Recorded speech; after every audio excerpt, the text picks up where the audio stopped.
दुनिया में अगर कोई भी इंसान फाइनेंशियल फ्रीडम हासिल करना चाहता है तो उसकी फाइनेंशियल एजुकेशन का मजबूत होना सबसे ज़्यादा ज़रूरी है।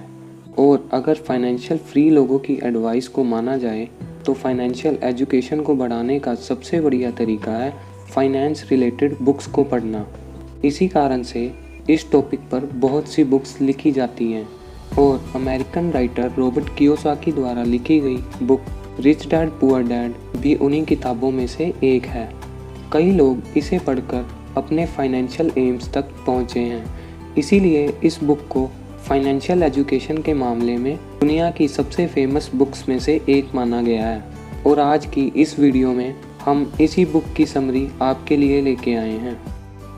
दोस्तों, rich dad poor dad book में दी गई कहानी रॉबर्ट कियोसाकी की रियल लाइफ स्टोरी है। इस किताब में वह अपने दो पिताओं के बारे में लिखते हैं, जिनमें एक उनके असली पिता हैं जिनको उन्होंने पुअर डैड का टाइटल दिया है, और दूसरे उनके मुंह बोले पिता हैं जो कि असल में रॉबर्ट कियोसाकी के बेस्ट फ्रेंड माइक के पिताजी हैं, और उनको उन्होंने बुक में रिच डैड का टाइटल दिया है। दरअसल उनके असली पिता बहुत ही पढ़े लिखे इंसान हैं जो कि पेशे से एक टीचर होने के साथ साथ फाइनेंशियली वीक इंसान हैं। इसीलिए रॉबर्ट उन्हें बुक में पुअर डैड कहकर बुलाते हैं। वहीं दूसरी तरफ उनके मुंह बोले पिता सिर्फ 8वीं क्लास तक पढ़े हैं, लेकिन फाइनेंशियल एजुकेशन स्ट्रॉन्ग होने की वजह से वह अपने शहर के सबसे ज़्यादा अमीर बिजनेसमैन्स में आते हैं। इसीलिए रॉबर्ट उन्हें बुक में रिच डैड कहकर बुलाते हैं। इस पूरी कहानी में रॉबर्ट कियोसाकी के रिच डैड उन्हें उनकी ज़िंदगी के अलग अलग पड़ावों पर उनके 30 साल तक 6 अहम शिक्षाएं देते हैं, जो कि अमीर बने रहने के लिए बहुत ही ज़रूरी हैं। रॉबर्ट कियोसाकी के रिच डैड द्वारा बताए गए 6 लेसन्स दुनिया के किसी भी इंसान को फाइनेंशियल फ्री बना सकते हैं, चाहे वो स्कूल में कितना ही कम क्यों ना पढ़ा हो। तो चलिए बात करते हैं उन 6 लेसन्स की जो rich dad poor dad book में बताए गए हैं। Lesson number 1, rich don't work for money, money work for them.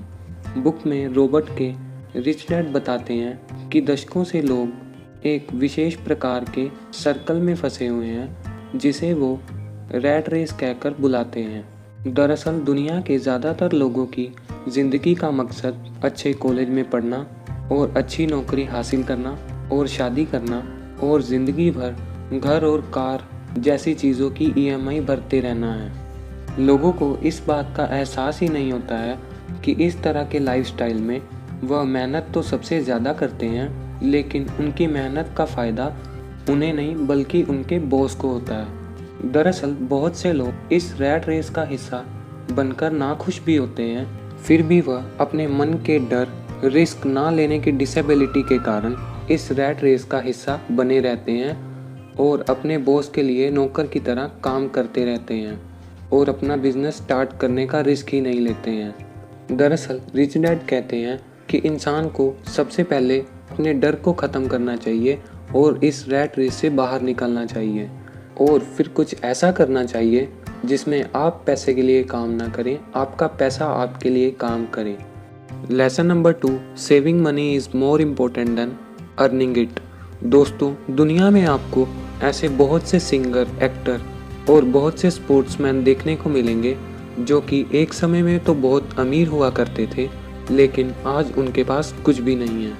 असल में लोग अमीर से गरीब इसलिए हो जाते हैं क्योंकि उनमें फाइनेंशियल एजुकेशन की कमी होती है, यानी उनमें पैसे को सेव करके इन्वेस्ट करके उसे ग्रो करने का हुनर नहीं होता है। रिच डैड इस फाइनेंशियल इलिटरेसी का एग्जाम्पल देते हुए कहते हैं कि पूरी दुनिया में अपना खुद का घर एक एसेट माना जाता है, और रिच डैड के अनुसार अपना खुद का घर एक एसेट नहीं बल्कि लाइबिलिटी होता है। ऐसा इसलिए है क्योंकि खुद के घर को मेंटेन करने के लिए हमारी जेब से पैसे निकलते हैं, ना कि हमारे खुद के घर से हमें रेंटल इनकम आती है।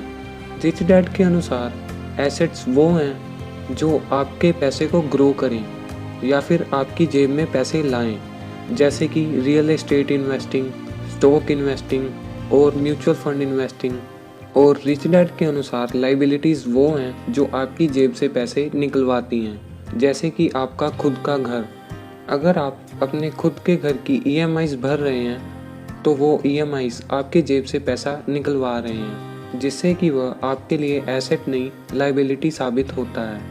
Lesson number 3, get in your business along with your job. दोस्तों, जब भी किसी इंसान को उसकी मनचाही जॉब मिलती है तो वह पूरी ज़िंदगी उस जॉब को करने का मन बना लेता है और पूरी ज़िंदगी उस जॉब को करता रहता है। रिच डैड कहते हैं, अगर कोई इंसान चाहे तो वह अपनी जॉब के साथ साथ कोई दूसरा काम भी कर सकता है और बिना जॉब को छोड़े अपने एक बिजनेस एम्पायर का किंग बन सकता है। अब इस बात को समझने के लिए दुनिया की सबसे बड़ी fast food chain McDonald's founder रे क्रोक का एग्जाम्पल ले लेते हैं। अगर हम में से किसी से भी यह सवाल पूछा जाए कि रे क्रोक किस बिजनेस से पैसा कमाते हैं, तो हम लोगों में से ज़्यादातर लोगों का जवाब यह होगा कि फास्ट फूड बिजनेस से वह पैसा कमाते हैं, जबकि रे क्रोक का असल बिजनेस फास्ट फूड नहीं रियल एस्टेट है। क्योंकि मैकडोनल्ड्स को बड़ा करते करते वे आज पूरी दुनिया के अंदर सबसे बड़े रियल एस्टेट के ओनर बन चुके हैं। यानी फास्ट फूड का बिजनेस करते करते ही उन्होंने रियल एस्टेट का ऐसा एम्पायर खड़ा कर दिया है जो कि आज उन्हें सच में अमीर बनाता है। इसी तरह एक आम आदमी भी अपनी जॉब को करते करते कुछ ऐसे एसेट्स और कुछ ऐसे सोर्स ऑफ इनकम जनरेट कर सकता है जो कि उसको पैसे कमा कर दे। Lesson number 4, taxes are for only middle class and poor. दोस्तों, इस लेसन में रिच डैड टैक्स की हिस्ट्री बताते हुए यह कहते हैं कि टैक्सेस अमीर और गरीब के फासले को कम करने के लिए बनाया गया एक सिस्टम था। यानी शुरुआत में अमीर लोगों पर ही टैक्स लगता था और फिर उस टैक्स को गरीबों की सुविधाओं के लिए खर्च किया जाता था। लेकिन समय के साथ साथ मिडिल और अपर मिडिल क्लास पर भी टैक्स लगना शुरू हो गया और आज की बात करें तो यह मामला पूरी तरह से उल्टा हो गया है, क्योंकि अमीर लोग अपने दिमाग और चालाकी का यूज़ करके अपने आप को टैक्स पे करने से बचा लेते हैं और सरकार के खाते में जो सबसे ज़्यादा टैक्स जमा होता है वह मिडिल और अपर मिडिल क्लास के द्वारा ही जमा होता है। बड़े बड़े बिजनेसमैन पहले पैसा कमाते हैं और अपने सभी एक्सपेंसेस पर पैसा खर्च करते हैं और जो पैसा बच जाता है उसी पर टैक्स पे करते हैं, क्योंकि गवर्नमेंट द्वारा बिजनेसमैन को यह छूट होती है कि वह पहले अपने बिजनेस के एक्सपेंसेस को कवर कर सकता है और बाद में जितना भी पैसा बचता है और उस पर टैक्स पे कर सकता है। जबकि वहीं मिडिल और अपर मिडिल क्लास लोग सबसे पहले टैक्स पे करते हैं और फिर उनके हाथ में पैसे आते हैं, क्योंकि जो सैलरी मिडिल क्लास और अपर मिडिल क्लास वालों को मिलती है उसमें से पहले ही टैक्स डिडक्ट हो जाता है। Lesson number 5, the rich invent money. दोस्तों, बिल गेट्स, जेफ बेजोस और एलोन मस्क और भारत की बात करें तो धीरूभाई अंबानी और शिव नाडार, ये कुछ ऐसे नाम हैं जो कि दुनिया के अंदर एक ऐसा बिजनेस या फिर कहें कि ऐसा आइडिया लेकर आए जिसके बारे में इनसे पहले किसी ने नहीं सोचा था और अपने इसी रेवोल्यूशनरी आइडिया से इन लोगों ने पैसे को इन्वेंट किया है। इससे पहले कि मार्केट में मौजूद किसी भी अवसर को कोई और ढूंढ पाता, इन लोगों ने उस अवसर को खोजा और उस पर तुरंत ही एक्शन लिया। इसीलिए कहा जाता है कि इन लोगों ने पैसा कमाया नहीं बल्कि इन्वेंट किया है, क्योंकि वह दुनिया में ऐसी चीज़ों को लेकर आए जो कि यहाँ पहले से मौजूद नहीं थी। इसीलिए आपको भी सिर्फ पैसा कमाने के बारे में नहीं बल्कि उसे इन्वेंट करने के बारे में भी सोचना चाहिए। Lesson number 6, rich learns all the time and know how to sell their ideas.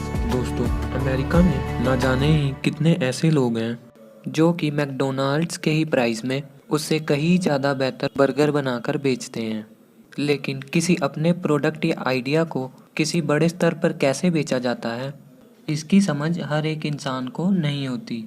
तभी तो वह मैकडोनल्ड्स से अच्छा बर्गर बनाने के बावजूद भी उसको लिमिटेड एरिया या फिर लिमिटेड क्वांटिटी में ही बेच पाते हैं, जबकि मैकडोनल्ड्स पूरी दुनिया में बिना किसी लिमिट के अपने बर्गर बेचता है। असल में इस लास्ट लेसन के ज़रिए राइटर हमें यह बताते हैं कि अमीर इंसान कभी भी नई चीज़ों और नई स्किल्स को सीखने से इनकार नहीं करता है। वह रोज़ कुछ ना कुछ नया सीखता रहता है और उसकी इसी आदत के वजह से ही उसे यह पता होता है कि अपने प्रोडक्ट या आइडिया को बड़े लेवल पर कैसे बेचा जाता है। आज की वीडियो में बस इतना ही। कमेंट करके हमें ज़रूर बताइए कि आपको हमारी वीडियो कैसी लगी। आपका कीमती समय देने के लिए बहुत बहुत धन्यवाद।